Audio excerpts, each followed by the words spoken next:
My name is Sara Collins, and on my wedding day, I watched my father standing alone in a corridor with no seat, while the man I was about to marry sat comfortably at the front table with his family. And when I asked him why, he said something about my father that I will never forget for the rest of my life.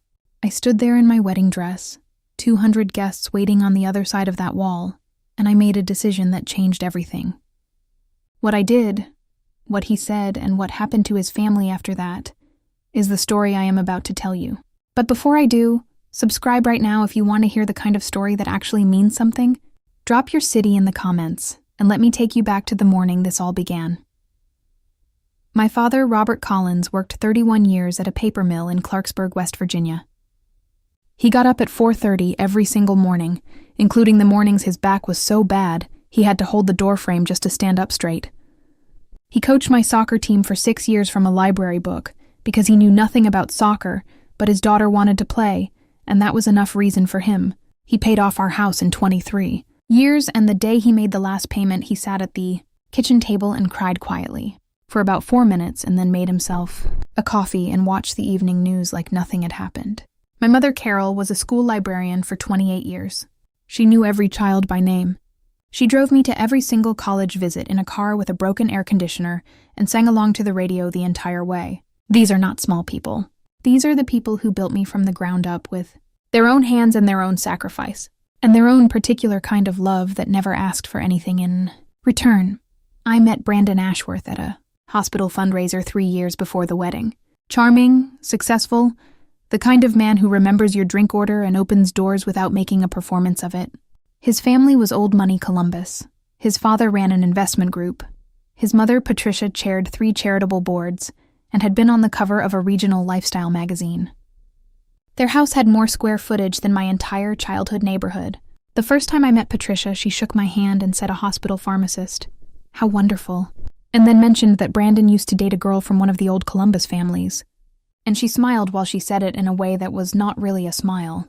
Brandon told me she just takes time to warm up. She never warmed up. But I was already in love, and love has a very specific way of making you explain away exactly the things you should be running from.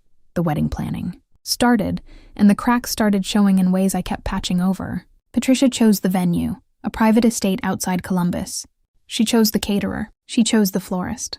She changed the invitation font after I had already approved it. Every time I pushed back, Brandon said the same thing. Let her have this one, babe. After the wedding, it is just us. I told myself I was being strategic. I told myself I was picking the battles worth fighting and saving my energy for the marriage that would come after. I was wrong. Those were not small battles. Those were rehearsals. Patricia was testing exactly how far she could go before I said stop. And every time I did not say stop, she moved the line a little further. I just did not see it until the day she moved it so far there was no coming back. The morning of the wedding, I woke up in my old bedroom at my parents' house. Mom had pressed my dress the night before and hung it on the closet door. Dad made eggs. They were both dressed by 9. My father in the charcoal suit he had bought 6 months earlier, and worn twice before today just to make sure it fit right. My mother in a navy dress with pearl buttons she had saved 4 months to buy. I remember looking at them at the kitchen table and thinking they looked exactly like what they were. Dignified, good, completely worthy of any room they would walk into that day. We arrived at the estate at 10. The place was extraordinary. White roses and crystal vases, gold-rimmed everything, 220 guests expected, a string quartet in the garden. I slipped into the reception hall after the ceremony to check the final setup because I am a pharmacist and I check everything twice. Table 1 was at the front of the room directly before the stage. That was where both families were supposed to sit. Brandon's parents, his grandparents, my aunt. That was the seating chart I had approved in writing 3 weeks before. I walked to table 1 and picked up the first place card. William Ashworth, Patricia Ashworth, then more Ashworths and Ashworth Associates, one after another, 8 names in a row. Not one Collins. My chest tightened. I started checking the other tables. Table 2, Ashworth Cousins. Table 3, business partners. I kept going. I found my parents at table 16, the last table in the room, pushed against the wall next to the service door where the catering staff would be moving in and out all night. Folding chairs instead of the mahogany chairs at every other table. A utility light above them instead of a chandelier. A rolling cart of dirty trays parked 2 feet away. Robert Collins, Carol Collins, gold ink on cream cardstock sitting next to where the dishes would pile up all evening. I found the event coordinator Sandra near the bar. I asked who changed the seating chart. She did not blink. She said Mrs. Ashworth made some adjustments this morning, and that she had been told the bride approved. I had approved nothing. I stood alone in that room, and I thought about exactly what would happen if I said nothing. My father would sit there and straighten his tie and smile and say, "It is fine, sweetheart." My mother would fold her napkin in her lap and pretend she could not hear the kitchen behind her. And Patricia would know. She would know she could move Robert and Carol Collins anywhere she wanted, and no one would say a word. Every holiday after this, every birthday, every family gathering, my parents would always be table 16, the people who did not quite fit. I thought about 31 years of 4:30 mornings. I thought about the library book on soccer. I thought about my mother singing in a car with no air conditioning. Someone had decided those 2 people belonged next to a service cart. I went to find Brandon. He was in the suite getting ready, jacket on, looking in the mirror. I told him what I had found. He turned around and his face did the thing it did when something uncomfortable came up. It went patient. It went calm. It went into the careful stillness of a man who is calculating his response rather than actually having one. He said Patricia had mentioned making some adjustments for capacity. I said the capacity had not changed. He said these things happen at big events. He stepped toward me and put his hand on my arm and said, "Sarah, we have 220 people here. Let us get through tonight and talk about this tomorrow." Tomorrow. There it was again. The answer that had been the answer to everything for 3 years. Tomorrow after the engagement party. Tomorrow after the shower. Tomorrow after the wedding. I looked at his face, and I looked for any sign of surprise, any flicker of anger on my behalf, anything that told me he had not known about this until the moment I walked in. There was nothing. He had known since morning. He had put on his cufflinks and looked in that mirror and known, and he had gotten dressed anyway. I walked out. I had one more thing to check. At the welcome table near the entrance, there was a stack of printed programs. 3 weeks ago, page 2 had read, "With deepest love and gratitude to Robert and Carol Collins, whose sacrifice and love made Sarah who she is, and made this day possible." I had written those words myself. I opened a program. Page 2 now read, "With gratitude to both of our wonderful families for their love and support on this joyful day." No names, not the Ashworths, not the Collins. My parents had been removed not just from the table, but from the record, erased from the page like they had never been part of the reason any of this existed. I found my best friend Jenna outside the bridesmaid room. She is a lawyer and she has been my closest friend since college, and she had been trying to gently tell me something about the Ashworths for 6 months, and I had heard her and set it aside every time, and she had respected that because that is what Jenna does. She lets you make your own choices, and she stays close enough to catch you. I told her everything in 30 seconds. She did not gasp. She did not tell me to calm down. She just said, "What do you need from me right now?" And I said, "I need 3 minutes to think." And she said, "I am right here." I walked back toward Brandon's suite, not to soften anything. I was going to stand in front of him one final time and say, "Fix this right now," or I do not walk into that room. The door was open 3 inches. Enough. Patricia's voice came through first, low, and controlled the way it was when she was most certain of herself. She was talking to Brandon, and she said her parents are sweet people, but they are not the same. You understand that. Putting them at table 1 next to your grandparents sends a message we simply cannot send. And Brandon said, "I know, Mom." She said they will be perfectly comfortable at the back. Nobody will think twice. And Brandon said, "You are right, they will be fine." A pause. Then Patricia, quieter, like she had been holding this for a long time. "Her father is a retired mill worker, Brandon. Her mother is a librarian. This is not the kind of family that fits with what we have built." And Brandon said, "I know. You are right. There are sentences you cannot unhear." That was one of them. A retired mill worker, a librarian. Said like facts that disqualified a person from sitting in the front of a room. Said about the man who cried for 4 minutes when he paid off his house, and the woman who knew every child in her library by name for 28 years. And the man I was supposed to spend my life with had heard it and agreed. I stepped back from the door. My hands were not shaking. Something in me had gone completely quiet. Not the quiet of peace, The quiet of absolute clarity when all the noise is gone and what remains is just the truth, simple and cold and permanent. I pushed the door open. Patricia rearranged her face into a smile in less than a second. "Sara, sweetheart, you look beautiful." I said I heard everything. Brandon's jaw tightened. He said heard what we were just... I said my father is a retired mill worker. My mother is a librarian. They do not fit with what you have built. Those are your exact words, Brandon. What part did I misunderstand? Patricia stepped forward with her hands clasped and said, "Sara, this is just logistics. This is about making the evening flow correctly. I said you called my father a mill worker like it was a reason to hide him at the back of the room.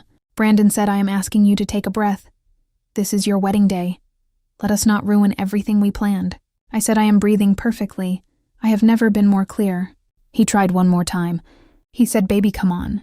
I said you had every chance to stand up for my family today and you chose not to. I turned and walked out, and the hallway was long and quiet, and I walked all of it. I went straight to Jenna. I told her word for word what I had heard. She was quiet for 5 seconds. Then she said, "What are you thinking?" I said, "I am thinking I cannot sign my name to this." She nodded and she said then, "Here is what you need to know right now. The marriage license has not been signed. Sandra has it. The plan was always to do the signing at the reception table during dessert. Patricia wanted it as a moment in front of guests. The ceremony happened, but without that signature filed with the county, you are not legally married. Not for one single minute. No annulment, no divorce proceedings, nothing. You walk away completely clean." I let that land. She said, "As long as you do not walk into that room and sit down, you still have a choice. Once you are in there, the pressure of 220 people watching will be enormous." She put her hand on my arm and said, "I am your lawyer and your best friend, and tonight I am both. Whatever you decide, I am standing right next to you." I went to table 16. My father was sitting upright with his hands resting on the table, jacket buttoned, tie straight. He had polished his shoes that morning with a cloth from the drugstore, and I could see it from where I stood. My mother was quietly trying to fix a loose button on her cuff. A catering staff member pushed through the service door behind them, and it swung open loud and hot, and my mother flinched slightly and then composed herself. My father looked up and saw me and smiled the way he has smiled at me my whole life, like I am the best thing he ever did. He said, "Hey, sweetheart, you look beautiful." I started to say I'm sorry, and he held up one hand. He said, "I can sit anywhere, Sara. This is your day. None of this matters." I thought about 31 years of 4:30 mornings. I thought about the library book on soccer. I thought about my mother singing in that car. Someone had put these two people here, next to this door, next to this cart, and called it appropriate. I said, "Stay here, both of you. I will be right back." My mother reached for my hand. She said, "Sara, do not make trouble on our account." I said, "Mom, I am not making trouble. I am finishing it." I watched the guests fill the room from the edge, and then I went to table 16, and I sat down in the folding chair next to my father. My mother said, "Sara, you should be up front." I said, "My family is here, so I am here." Dad looked at my face and said carefully, "Not on our account." I said, "Dad, I am not doing this for you. I am doing this for me." I looked across the room, found Jenna at the bridesmaid table, gave her one nod. She nodded back and stood up. I took one breath. Then I stood up and I started walking toward the stage, and my heels on that hardwood floor made a sound that was steady and even, and the conversations in the room turned off table by table like lights going out until by the time I reached the stage, it was almost completely silent. The MC faltered mid-sentence when he saw me coming, and I took the microphone from his hand, and he let go.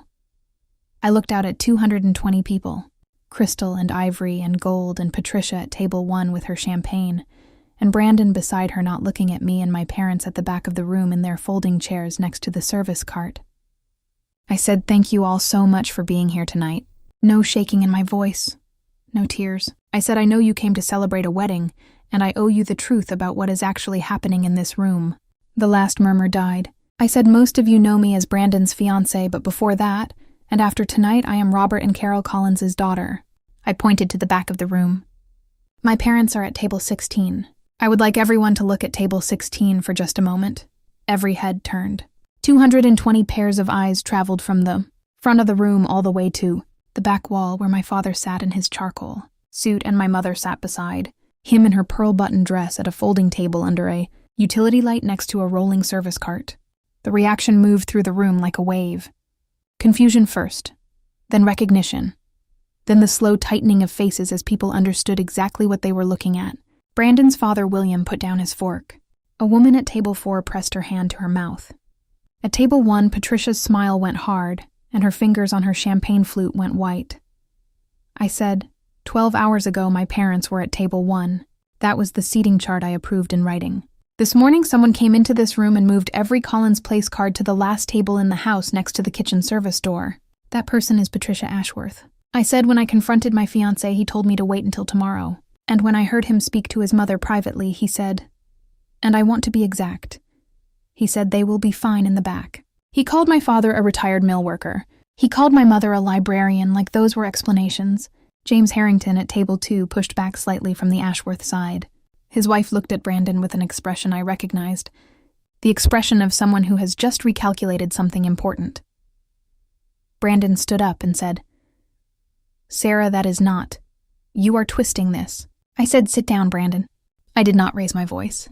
I said you had every chance to stand up for my family and you chose not to. He stood for 3 more seconds and Patricia touched his sleeve and he sat back down. My Aunt Karen at table 9 put her hands flat on the table. Several people from my side stood up without saying anything. Just stood, just witnesses, just making it clear that they had heard, and they were not going anywhere. I said my father worked 31 years so I could go to school. He coached my soccer team from a library book. My mother drove me to every college visit with a broken air conditioner and sang the whole way. She saved 4 months to buy the dress she is wearing tonight, because she wanted to look right for her daughter's wedding. I turned to face the front tables directly. My parents contributed everything they had to make this evening possible. Every plate you are eating from tonight has something of theirs in it. And you put them next to the service door. The room fractured. A sharp sound from several tables at once. Leslie, Patricia's friend who had laughed with her 20 minutes earlier, created visible distance between them. Patricia opened her mouth and nothing came out. I said I came here to begin a marriage built on mutual respect. I cannot sign my name to a life where my parents are treated as something to be managed and hidden. I will not build a family in a house where children learn that love means being ashamed of where you come from. I reached up and unpinned my veil. I folded it once and twice and 3 times, carefully, the way my mother taught me to fold things even when you are letting them go, with care. Because how you put something down matters as much as why. I set it on the edge of the stage. I said to everyone here from my side, thank you for coming, we are going home. I looked at Patricia one last time. I said I deserve a man who would have walked into this room this morning and moved those place cards back himself, and my parents deserve better than table 16. I placed the microphone back on the stand gently. No slam, no drop. Just finished. I stepped off the stage, my heels on the hardwood again. That same steady sound, 60 feet from the stage to the back of the room, and not one person spoke over it. My father stood when I reached him. My mother was crying, the quiet kind she always tried to hide. I hugged them both right there between the folding chairs and the service cart, and I did not look back once. Jenna was already there with my coat and my bag. She had called a car. We walked out past the dessert table and the string quartet that had stopped playing, and 220 silent faces. Behind me, I heard Patricia say something sharp and brittle, and I heard Brandon call my name once. I did not stop. The door closed behind us, and all I heard was my own breathing, and it was the cleanest sound I had ever heard in my life. That night I sat at the kitchen table in my parents' house. Same table I had done homework on since I was 8, the one with the scratch in the corner. Mom made coffee. Dad sat across from me and said nothing, which was his way of saying everything. At 9:40, Jenna called. She confirmed the license was never signed, never filed, never witnessed. Legally, I had never been married for 1 single second. No proceedings of any kind. I walked away completely clean. Brandon's messages came through the night in waves. The apologies first, then the warnings, then the predictions about what I would regret. I did not need any of it.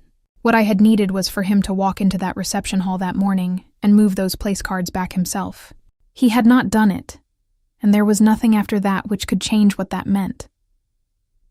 The fallout came the way fallout always comes in a world built on reputation, not with noise, but quietly, through conversations that happen in offices and over dinners in the weeks that follow, when 220 people have all gone home and talked about what they saw.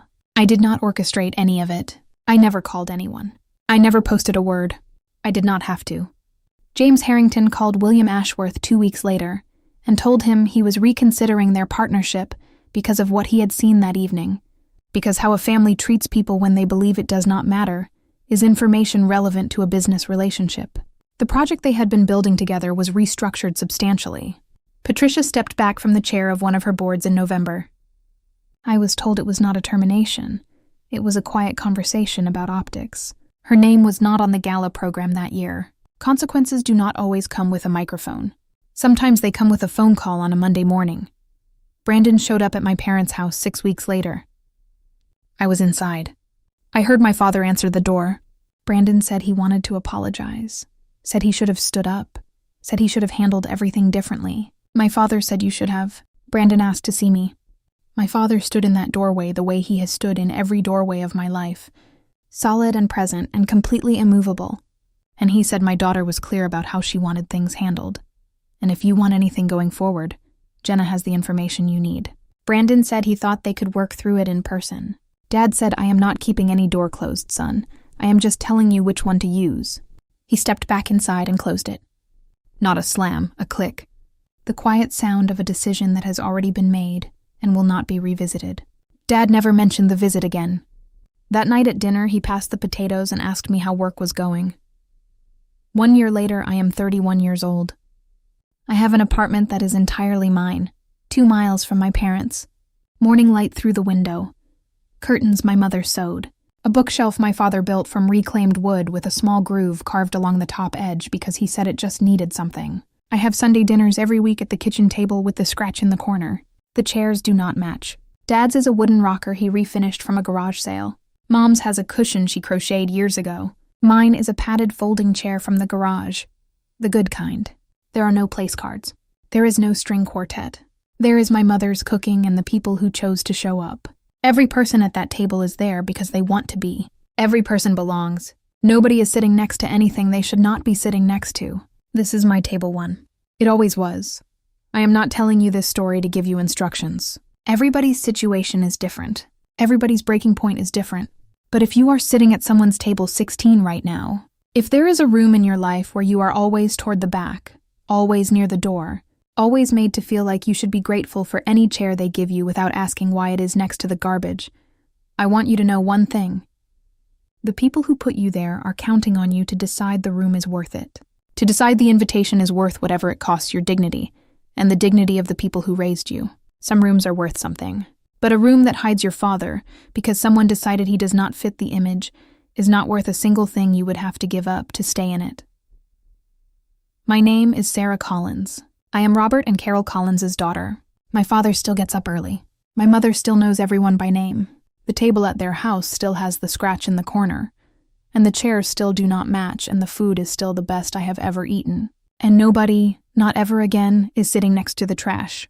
That is the only ending I needed, and it turned out to be more than enough. If this story reached something in you, today share it with one person who needs to hear it. Leave a comment and tell me where you are watching from and what this brought up for you. Subscribe, because there is another story coming, and I think you are going to need it just as much as this one. Thank you for staying all the way to the end. It means more than you know.